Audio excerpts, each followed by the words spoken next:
Hello, everyone. My name is Jibran, and I'm an editorial fellow at the Journal of Immunotherapy and Precision Oncology, and also a fellow in investigational cancer therapeutics at MD Anderson Cancer Center. Thank you for joining us today. We have an exciting interview here for JIPO, and I'm honored to introduce Dr. David Hong here with us today to talk about his review that he published with his co-authors in our journal. The title of this review is Targeting KRAS, Crossroads of Signaling and Immune Inhibition. And I would preface by adding that Dr. Hong has done tremendous amount of work in progressing in this field. Dr. Hong, thank you for joining us today. Would you kindly introduce yourself to our listeners?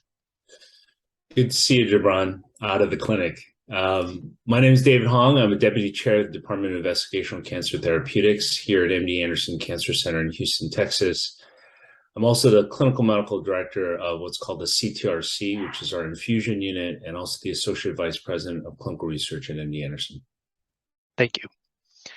So to begin, I would ask the question on your background opinion on RAS mutations in cancers and particularly targeting the KRAS G12C mutations. Yeah. Well, it's literally, oncogenic RAS was discovered almost 40 years ago, and many, as you know, many very esteemed scientists like Harold Varmus, Dr. Channing Durr were involved in just kind of understanding, at least in both on the preclinical, but also in the clinical level of the role of KRAS.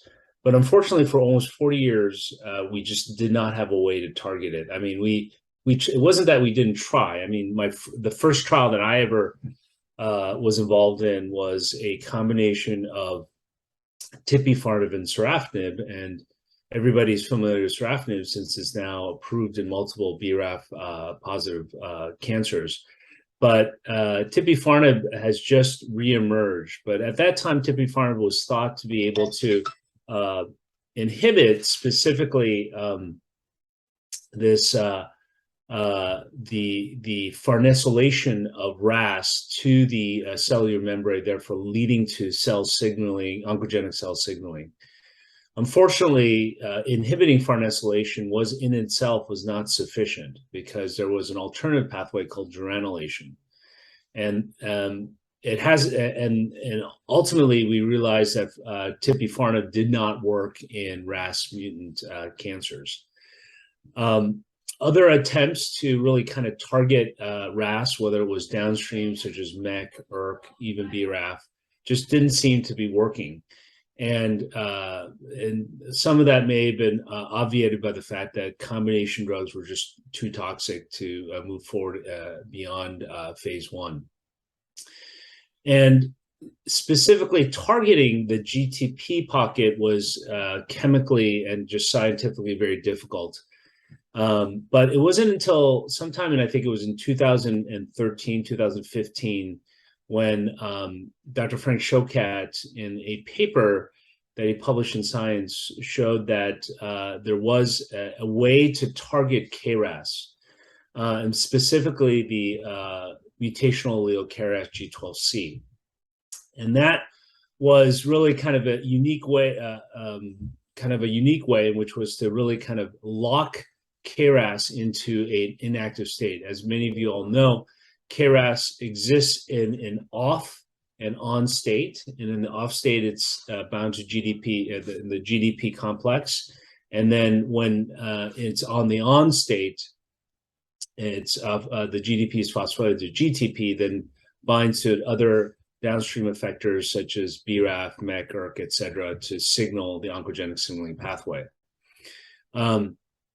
And what Dr. Shokat and Ostrom showed is that they could develop a molecule that could kind of lock into, in an allosterically, covalently way, near the GTP pocket in what's called the switch to pocket region of KRAS G12C, and lock it in an off state. And that was published, and obviously was wild. And the reason it was published, I think, in in science was because of just the obviously the uniqueness and the ability and the possible potential of that. That ultimately led to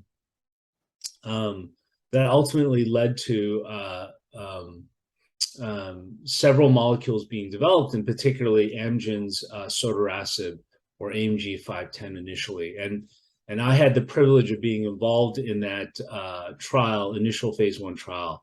And, you know, phase 1 trials are always kind of, you know, up in the air. You just don't know if a drug will actually work from cell lines to mice to actual human beings.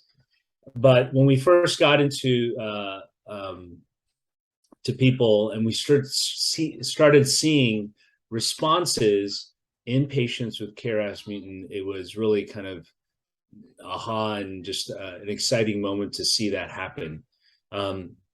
And we know, as many of you know, we now sotorasib has moved from the phase 1 now into has gone as a single agent beyond into a phase 2 into accelerated approval, and recently, almost a year ago now, has been approved in KRAS G12C non-small cell lung cancer.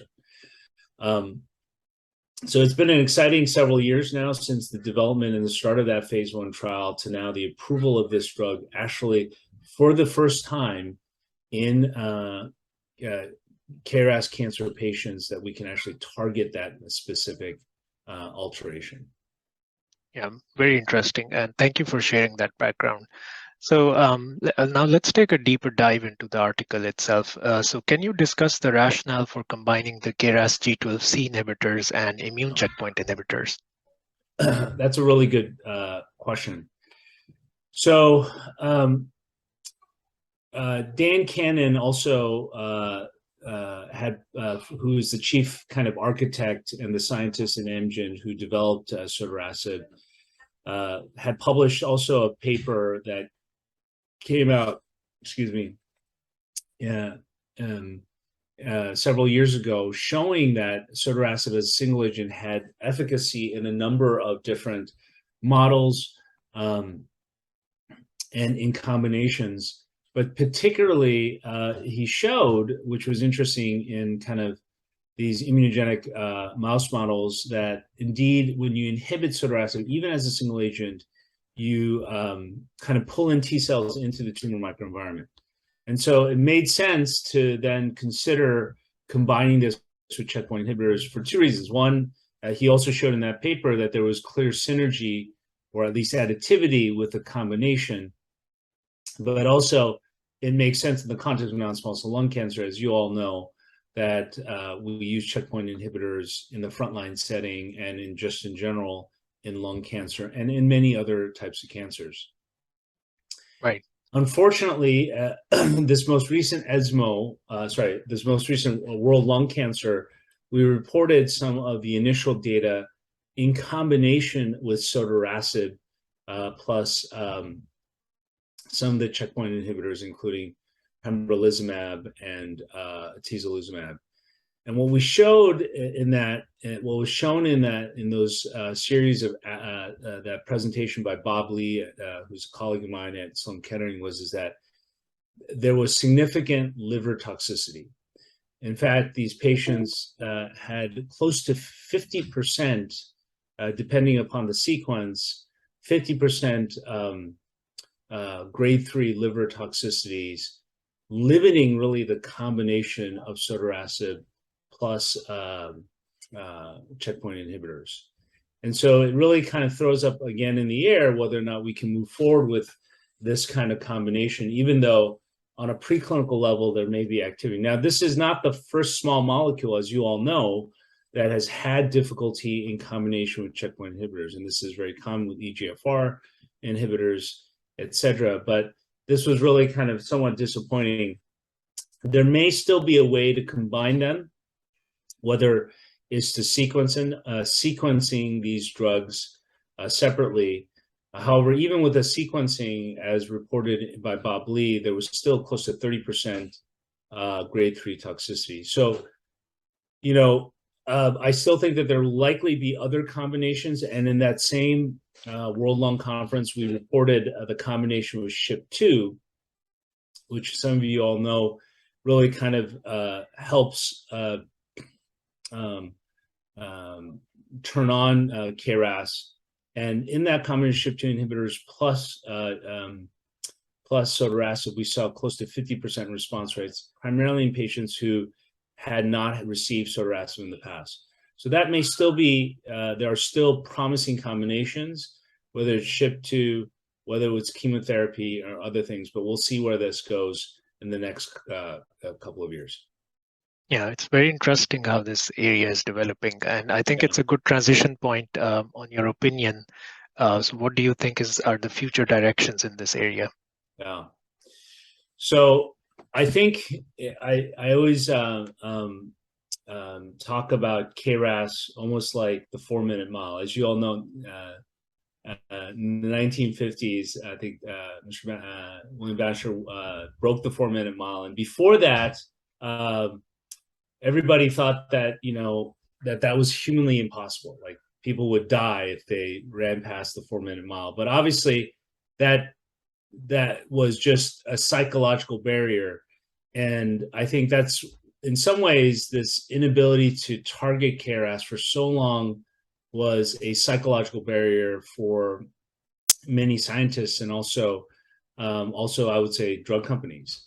And now that this has widened, several things have happened. One is that several new G12C inhibitors have been developed, and not only is Amgen really in the race, but there's also other companies such as Mirati, Novartis, Genentech.